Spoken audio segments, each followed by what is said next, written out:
Do you ever wonder why you still miss someone who hurt you? Maybe they lied to you. Maybe they manipulated you. Maybe they made you question your own memory, your feelings, or even your sanity. Maybe you finally left, or they left you, and yet, instead of feeling free, you feel empty. You miss their voice. You miss the good moments. You keep checking your phone, hoping they will call or text. And part of you wonders, if they treated me so badly, why do I still want them? Maybe you have even asked yourself, was it really that bad? Did I overreact? Did I make a mistake by leaving? But what if missing them does not mean you made the wrong decision? What if it does not mean they were right for you? And what if the reason you cannot seem to let go is not because you are weak, or because you loved too much, but because you became emotionally attached to a cycle that kept hurting you?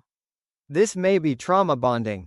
And today, we are going to talk about why you still miss someone who hurt you, what a trauma bond can do to your mind and emotions, and how you can begin breaking free, without blaming yourself for how difficult it feels. Welcome to Love Unfiltered, the place where we talk honestly about narcissistic relationships, emotional abuse, healing, and rebuilding yourself after losing so much of who you were. If you are still in the relationship, trying to leave, or healing after leaving, this video is for you. And before we go any further, I want you to hear this. Missing someone is not proof that they were good for you. Missing them is not proof that you should go back. And missing them does not erase what happened. Sometimes you can miss a person and still know that being with them was hurting you. Those two things can exist at the same time. Section 1. Why you miss someone who hurt you. One of the most confusing parts of leaving a narcissistic or emotionally abusive relationship is that the pain does not always disappear when the relationship ends. Sometimes, the pain becomes louder. When you were in the relationship, you may have spent so much time trying to keep the peace, avoid conflict, explain yourself, repair the connection, or figure out what you did wrong that you did not have space to fully feel what was happening. But after leaving, there is silence. And in that silence, your mind may begin replaying the good memories. You remember the way they made you laugh. You remember the beginning, when they seemed to understand you better than anyone. You remember the affectionate messages, the promises, the apologies, or the moments when they suddenly became the person you had been hoping they would be. And your mind may quietly ask, what if that version of them was real? What if they could change? What if I gave up too soon? But here is something important. Your mind may be remembering the moments of relief while minimizing the pattern of pain. You may not be missing the entire relationship. You may be missing the moments when the pain temporarily stopped. You may be missing the hope that things would finally become different. And sometimes you may be grieving the future you believed you were building, not the reality you were living. Section 2. What a trauma bond can feel like. A trauma bond can develop when affection, fear, pain, hope, rejection, and relief become deeply connected. The relationship may not feel consistently loving. Instead, it may feel like a cycle. There is closeness, then distance, affection, then criticism, promises, then disappointment. You feel valued, then you feel invisible. They hurt you, then they apologize, become affectionate, or promise to change. And after so much emotional pain, even a small moment of kindness can feel incredibly powerful. Not necessarily because the kindness is extraordinary, but because you have been deprived of emotional safety for so long. You may begin waiting for the good version of them to return. You may tell yourself, things are better now. Maybe they finally understand. This time will be different. And when the relationship becomes painful again, you may work even harder to get back to the loving moments. Over time, your emotional energy can become focused on one goal: getting the relationship back to how it felt in the beginning. But the problem is that you may be chasing relief from pain that the same relationship keeps creating. That is why leaving can feel so confusing. You are not only walking away from a person, you may also be walking away from hope, familiarity, dreams, routines, and the belief that one day all your effort would finally be rewarded. If you are listening to this and thinking, that is exactly what happened to me, I want you to pause and consider this question. Were you truly happy in the relationship? Or were you constantly waiting for the next good moment to make everything feel okay again? because those are not the same thing. Section 3. Why the good memories feel so powerful. After leaving, your mind may begin showing you a highlight reel. You remember the vacations, the late-night conversations, the jokes, the affection, the moments when they were kind, but your mind may not replay the painful moments with the same intensity. It may not immediately remind you how often you felt anxious, how often you walked on eggshells, how many times you cried after an argument, how often you felt confused, how often you apologized just to end the conflict, even when you did not understand what you had done wrong. You may remember the apology but forget how many times you needed one. You may remember the promise but forget how often it was broken.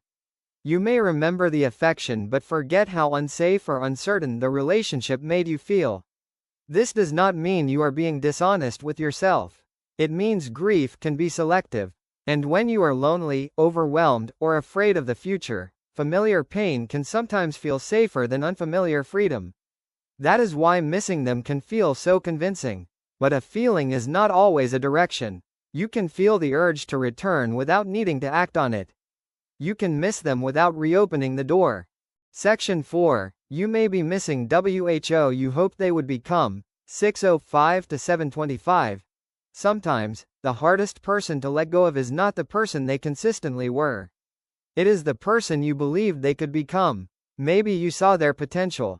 Maybe you believed that if you loved them enough, supported them enough, explained yourself better, or stayed long enough, they would finally become the person they showed you in the beginning. You may have held on to statements like, "I know they have a good heart. They have been through a lot. They are not always like this.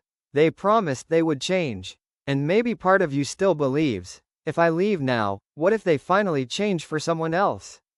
That thought can be incredibly painful. But someone changing after you leave would not mean you failed. And it would not mean you were supposed to stay. You are not responsible for loving someone into becoming safe. You are not required to sacrifice your peace while waiting for another person to change. And you do not have to keep accepting pain just because you can see someone's potential. Potential is not the same as consistent behavior. Promises are not the same as lasting change. And love is not supposed to require you to disappear.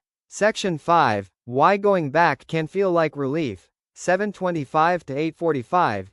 If you have left and feel tempted to return, you may be asking, why does going back feel like it would make the pain stop? Sometimes, returning feels comforting because it ends the uncertainty. You no longer have to wonder whether they miss you. You no longer have to sit with loneliness. You no longer have to face the fear of starting over. For a moment, the familiar connection may return. But ask yourself, did returning solve the pattern? Or did it only temporarily reduce the pain of separation? Because relief is not always healing.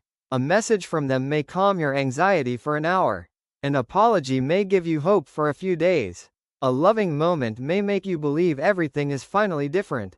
But if the same pattern continues, the relief may become another part of the cycle.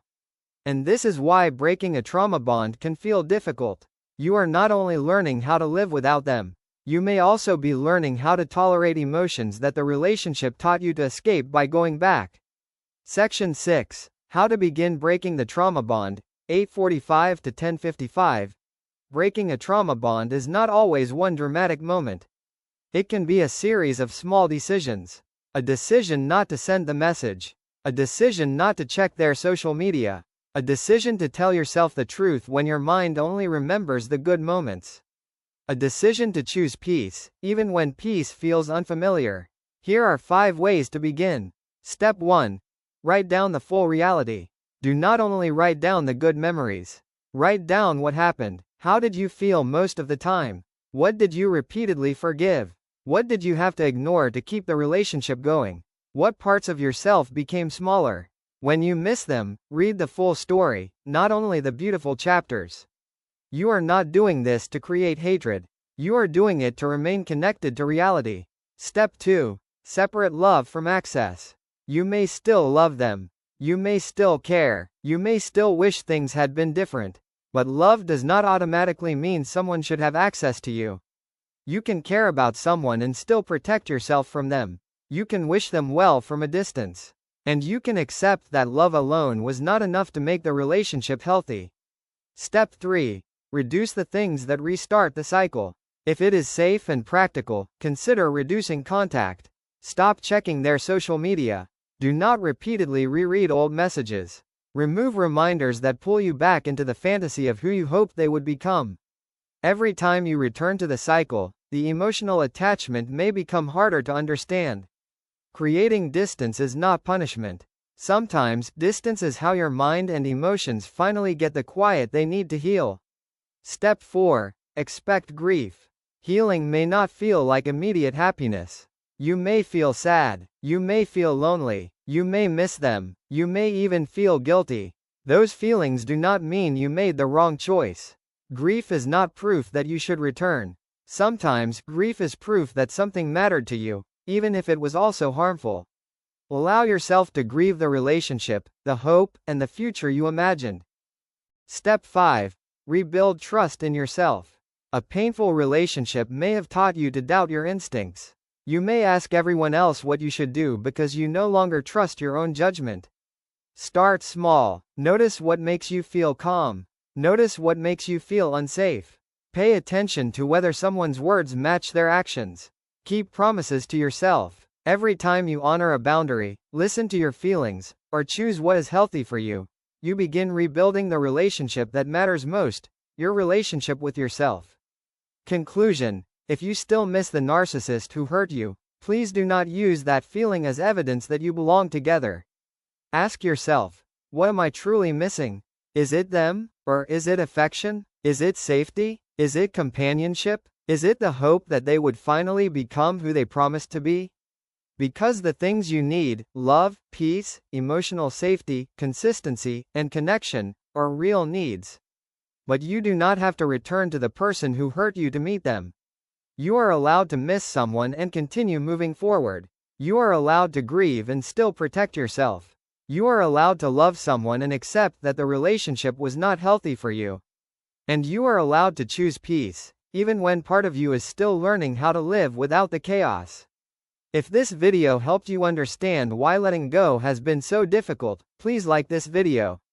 It helps Love Unfiltered reach more people who may be silently struggling with the same experience. And if you feel comfortable sharing, tell me in the comments, what has been the hardest part of letting go? The person, the memories, the hope, or learning to trust yourself again? Your answer may help someone else realize they are not alone. Subscribe to Love Unfiltered for honest conversations about narcissistic relationships, emotional healing, rebuilding self-worth, and finding yourself again after losing so much. And remember, missing them does not mean you should go back. Healing does not mean you never feel pain. It means that, little by little, you stop abandoning yourself to keep someone else. Thank you for watching. I will see you in the next video.